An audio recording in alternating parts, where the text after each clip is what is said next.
Summer-winning songstress Zoë Modiga is flying higher than ever as she celebrates performing her song Abantu in a new drama series on the world's biggest streaming platform.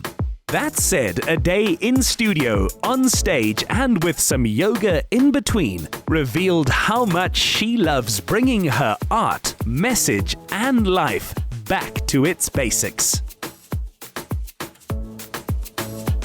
Sanibonani, this is Zoe Modica. I am a singer, songwriter, and performer. Welcome to our home for the day. We are here at Flame Studios at the Constitutional Hill. It is a place that is really important to us as a people. We know who it is that we are and where we're going from where it is that we come from. It's a message that I have in a lot of my music, and it's beautiful to have a space that represents that. Music had always been something that was a part of my journey growing up, and I was exposed to a lot of competitions and opportunities to be able to study it. And while I was studying it, I got to really work with big bands. I got to be in shows, do corporate functions, but my way into the mainstream was through a music competition.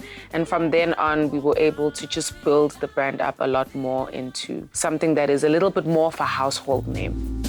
The stellar rise Zoe has enjoyed owes much to how relatable her songwriting is.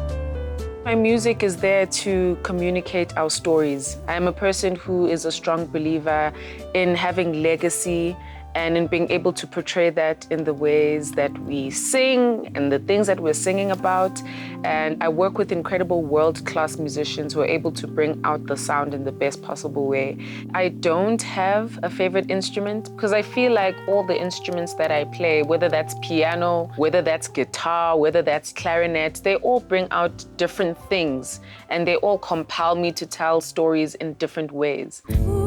What sets her lyrics apart is a belief that life isn't the big events. It's the very little things that big things are made of. Being an artist who records music is a very interesting calling to have. You really have to do a lot of work on yourself. You have to work with your doubts and not necessarily wait for your doubts and fears to subside. And you have to find a space of affirming yourself and affirming the fact that you are here to share a particular message and to get your points of view across. And that could potentially mean something very beautiful to the people that are listening. And I think for me, it's exactly that. It's working on myself, trying to be a decent human being, and being an observer and having a childlike spirit about that. Seeing the way that the world moves and the people that are in it and expressing that in the way that is most honest to me. Zoe comes from an academic family who love music, and her art is also a great source of comfort to her. Music to me is such an important act of self-care. I don't think it's just for me, I don't think it's just for musicians and artists, but it's for everyone that's listening. However, when I want to get away from the music world, I have another act of self-care, and that is yoga. To a singer, the body is the instrument, and the studio of Jolene Palmer is where Zoe keeps hers in tune. Yoga started about 5,000 years ago in India, and it's not a religion. Very important to understand that. It's really about an art. It's a science of the body, and bringing the body and postures, which are your asanas, which are yoga postures and body movements, together with your breath, which is pranayama, and bringing those together to really make yoga work. Focus on your breath and just set your intentions for today's class.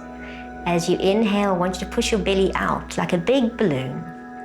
And as you exhale, allow the navel to work towards the spine. As Zoe is a musician, I think today would be a great session to work into Hatha Yoga, just to help her with flexibility, also a bit of mind focus, a bit of awareness.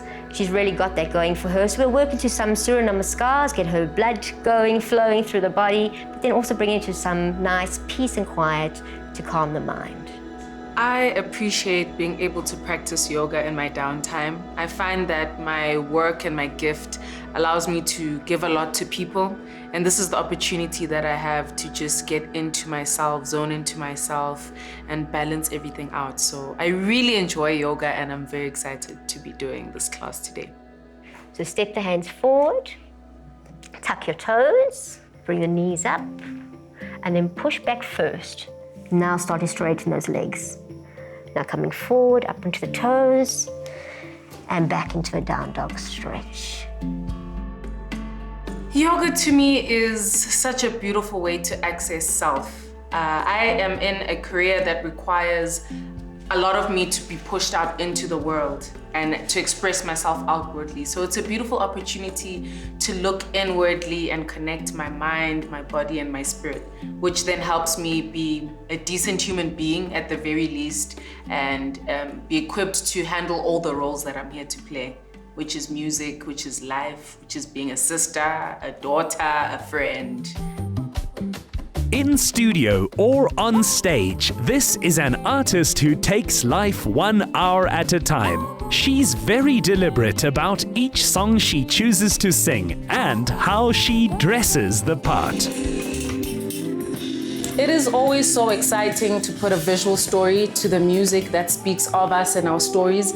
And I think a beautiful way to do that on stage for me is to carry incredible designers, South African designers, African designers, their work and what it is that they contribute to us in the here and now. So with this particular outfit, which is for the first part of the performance, we have the Zulu hat, we have the African fan, and we have garments by the incredible designers Neo Serati and Inga. And in my second outfit, we'll be dressed in all black, following a very similar kind of theme, but something that is quite true to what we're doing here today.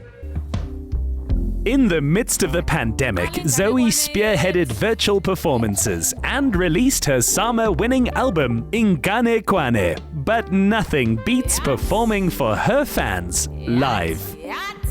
What I find most fulfilling and most beautiful and most rewarding about being on stage is being able to create a world with my music lovers and my audience. I think we can all agree that the human experience can be something that is very difficult and interesting to be a part of, and we can share in that. So I enjoy that we create magic, we create a world, we dance, we sweat, we laugh, we cry, and yeah, these are the things that make what I do that much more worth it. Performing for and feeding off her crowd's energy is a return to the basics of Zoë Modiga's music. And now that she's back on stage, you just try getting her off it. Get more of the Insider Essay online. Follow, connect, engage, and be inspired to live better with the Insider Essay. Watch the show Monday evenings at 6, repeat Saturday at 1 on S3.